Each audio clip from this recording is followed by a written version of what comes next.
Hey, what's up, guys? So I got a request to make a video on the depression. I'm gonna go into a little bit of what the depression is, why it happens, etc., etc.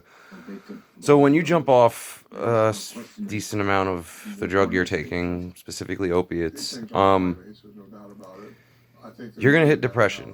It's gonna be insane depression. I mean, depression that you've never felt before. Spiritual depression, I call it. It seems.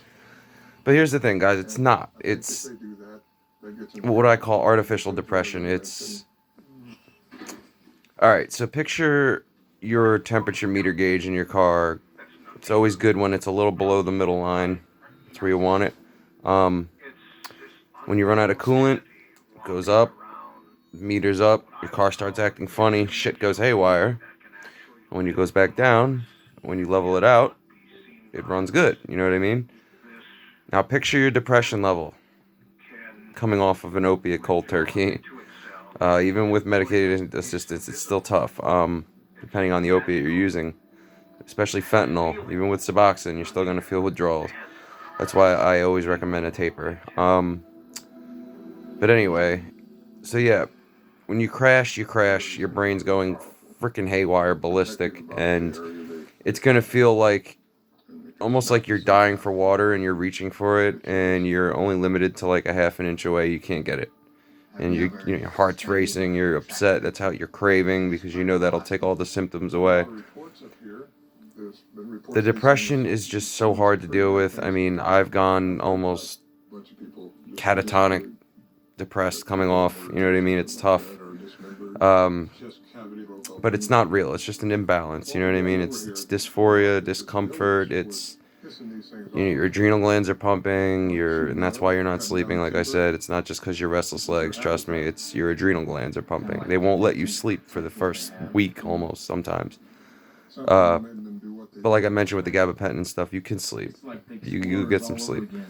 But dealing with it is tough because there's really not much you can do but use to make it feel better at that point, or at least that's what it feels like. So you sit there ruminating in your bed, you're, tossing and turning, and, it seems like you could just kick it at home and chill. No, it's not that easy. You're going to try to score, you're going to try to do all types of stuff. First of all, you don't want to do any of that stuff. Number one tip for overcoming the depression is stop focusing on it so much. Just know that it's an imbalance. It's not real. It's just your brain was stripped from something that helped it stay afloat. You know what I mean? Especially people that already have mental disorders. Like me, I was diagnosed with MDD, with major depressive disorder, around 13 years old. So I've experienced the darkness for a long time, even before I ever picked up. So, and these drugs don't make it better. From my experience, it doesn't. It's just going to make you come down, and when you do, you're going to feel like you want to kill yourself. You're going to feel like you're too afraid to kill yourself, but living with the thought of wanting to kill yourself sometimes is even worse than actually doing it, because you got to live with the thoughts, and it's hard. So I don't recommend killing yourself. Sorry, dark humor. Don't try anything. Don't do that. If you can get some kratom rips the depression right from your brain. It will rip it right from your brain. I think kratom's better than Suboxone because it gives you a feeling of serenity. Like you feel like you're at one with your life, and you know what I mean. And when it wears off, it sucks because you start to feel slowly. You start overthinking and start having a little panic, anxiety. That's when you know your symptoms will be coming back, and you dose again. You know what I mean? It sucks, but kratom. I would take some kratom if I had a major depressive episode, even when I'm clean. You know what I mean? Still, it helps, and it actually works better when you're clean, because then you don't have to wait for withdrawal again. And when you're on the kratom and it's working, you can figure your life out and start rewiring your brain while it's working. You know what I mean? That's how you want to use it. Don't just let it do all the work. You gotta work. Also, like with the anxiety and stuff, I mean, you can't stop it. It's insanity. You can't stop the anxiety. You can't stop the depression. You can't stop any of it. It's gonna hit you like a storm. That's why when I recommend tapering, And when you jump off, you'll notice your anxiety will be less. You'll be less depressed. Maybe a little depression, but not that much. Another tip, I hate giving this kind of advice because I feel like I'm going to get slammed for it. If you have your drug of choice, just stop using. Let yourself get sick as shit. Even if you get suicidal, let yourself just get super sick. When you start to feel like you're literally going to be in insomnia for a week, take a tiny baby bit of what you were taking. Not a lot. Just enough to wean the depression out. You might still sweat and feel like shit. But if you're not depressed, I've noticed if you're not depressed while you're sweating, and you want the sweating and stuff, you want all that, because that means it's still leaving your body. But to take the edge off the depression, it helps. And it helps also when, it helps you taper as well at the same time. A little more hardcore of a taper, but yeah, you're not going to feel like great. Take a shower, take a bath, do all that stuff, the shit you guys read about on YouTube. Do all that after that. You know what I mean? Because when you use a tiny little bit, your brain's not going to be depressed. You know what I mean? And yeah, it's going to help knowing you still have a little left just in case. But you don't want to go crazy and use it all, because then you're fucked. You know what I mean? This is black book advice, man. This is just advice for people who literally don't know what else to do.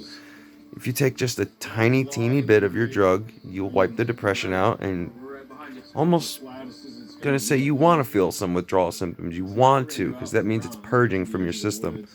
But it's safe to do that because at least you won't be so depressed. You might even catch some sleep. It's gonna calm you down a bit. But you don't want to get high, you know what I mean? Don't get that comfortable, relaxed. Oh yeah, I feel great watching TV. I'm going through withdrawal. No, because if you're that good, you're not going through withdrawal. So it's just enough to take the edge off. You know what I mean? And people say, "Oh, don't do that. You'll restart the withdrawal." If you've been sick for 2-3 days,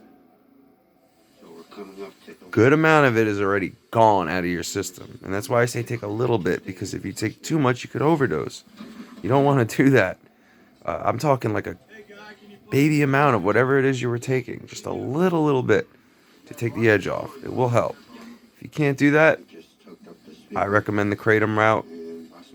There really isn't that much else you can do. If you crash and go to a hospital, they're going to put you on mood stabilizers and all types of shit.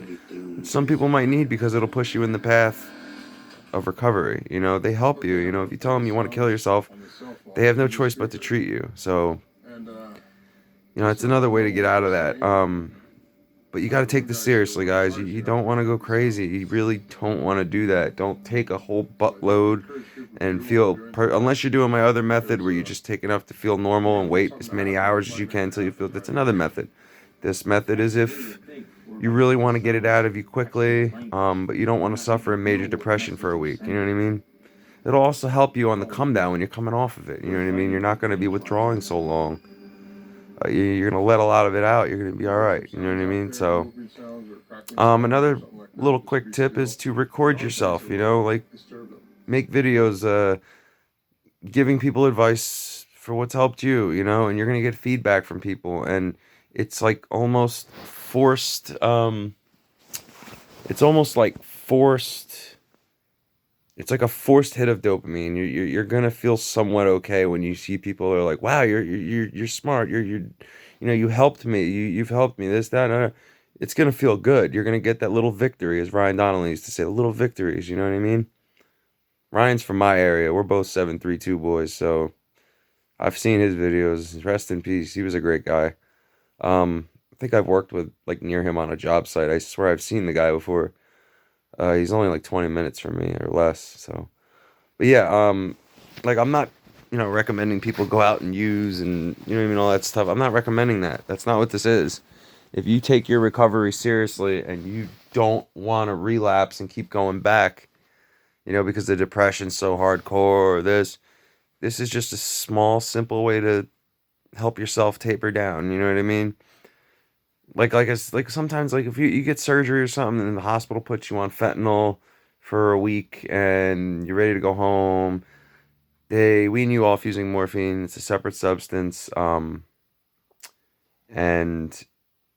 it sticks to your receptors while the fentanyl leaves, and it leaves your fat cells, depending on what kind of fentanyl they gave you, because patch form, soaks into your fat cells, you know? If you're getting it off the street, white, straight powder, whatever, it's not really going to do it like that. It's in and out.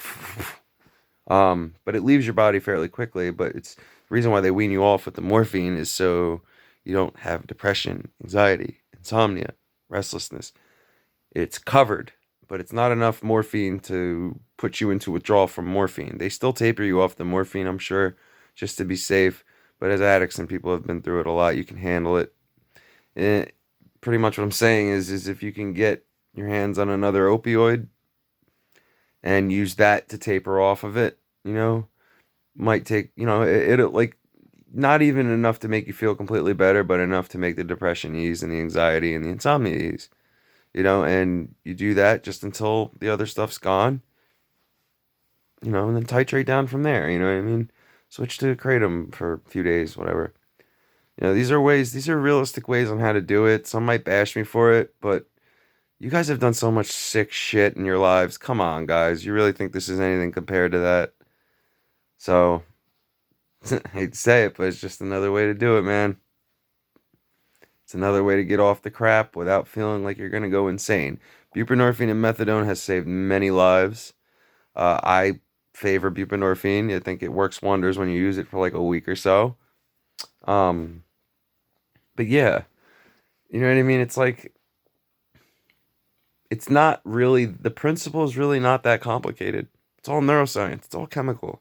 It's not real. It's not yourself telling you that you suck so bad. It's not really what that is. So don't take your crazy thoughts so personally, because they're not freaking real.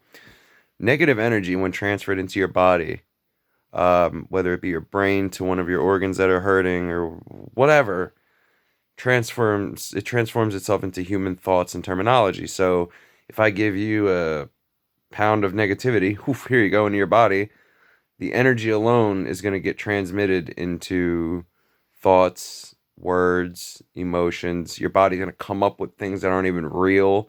You're going to fear things that you have never feared before. All the work of the devil. I don't believe in the devil, but all the work of negative energy. It manifests itself into, like I said, thoughts and stuff. So just know it's not real. So when you catch yourself feeling like that, shake your head a bunch of fucking times and go, shut up, shut up, shut up.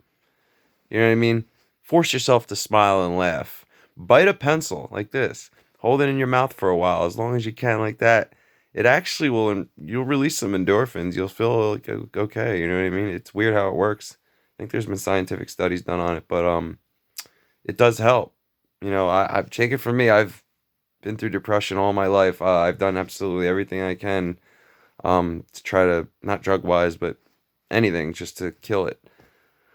Another tip, running. Running.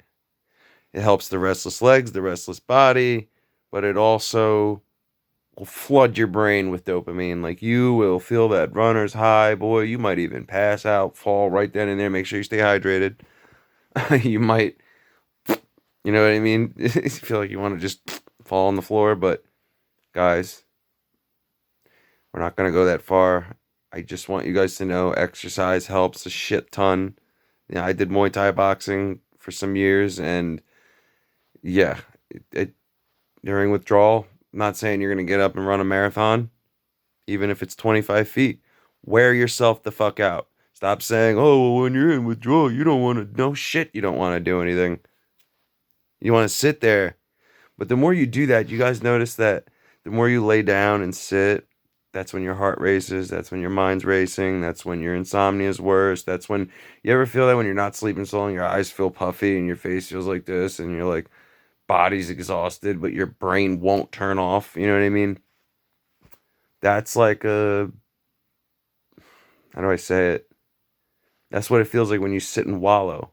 If you get up and you could go for a little jog or a run or sprints, suicides, no pun intended, just suicides back and forth, jump squats, you know, anything that's going to make you, me, I used to go into the woods when I was in withdrawal, and hopefully something would scare the shit out of me, and I would run out, and after that I'd be like, I get home and just lay down, no restless legs, nothing. This shit just disappears. It's fucking awesome.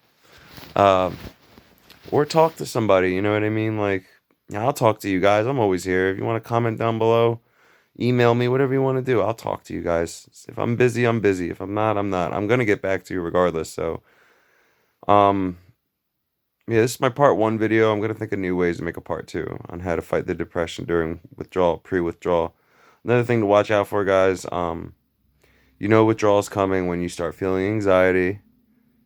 Um, you might even feel temperature fluctuations, but you're not sweating yet, but you feel it like inside your body. Um, and when you lay down and try to close your eyes, you'll feel that your brain's not turning off. Withdrawal's coming. That's when you start working on this stuff. Do it before it even hits. Start running, running, running, running. Do all that. Intake good food and keep hydrated as much as you can, even if you're high when you're doing it. Load yourself up with things that your body's going to eat it. It's going to eat itself if you don't feed it. So give it stuff beforehand. It'll make the depression less. It'll make your symptoms less. I mean, being hydrated is so underrated. Like, it really does wonders during withdrawal. So keep hydrated, whether it be Gatorade or water or coconut water or uh, another good one that helped me a lot was kombucha. That helped a lot too. Don't know why, but it helped a load. I used to take it for Muay Thai, but I took it for withdrawals. I used to put the liniment oil that I'd rub on my shins if I wanted to like keep conditioning my shins, elbows, fists, knees. I put that on my legs, man. That should help a load. Another thing with this, another tip. It's a little off topic, but another tip with the sweaty hands and stuff. Hand sanitizer. I don't know why the hell it works. Don't go crazy with it, but if you feel like the sweating, it's like I use baby powder and hand sanitizer. Like, it's such a weird combo, but it works. Slows down the sweating and it changes the temperature in your hands. You can also pat it on your neck and stuff too. I noticed on your forehead too. It helps. Back of your neck. I've noticed that rubbing your ears with a little bit of it helps. Like, it's so strange because all the nerves that are connected and running through your body. But yeah, guys. Anyway, this is part one of my depression help video for withdrawal.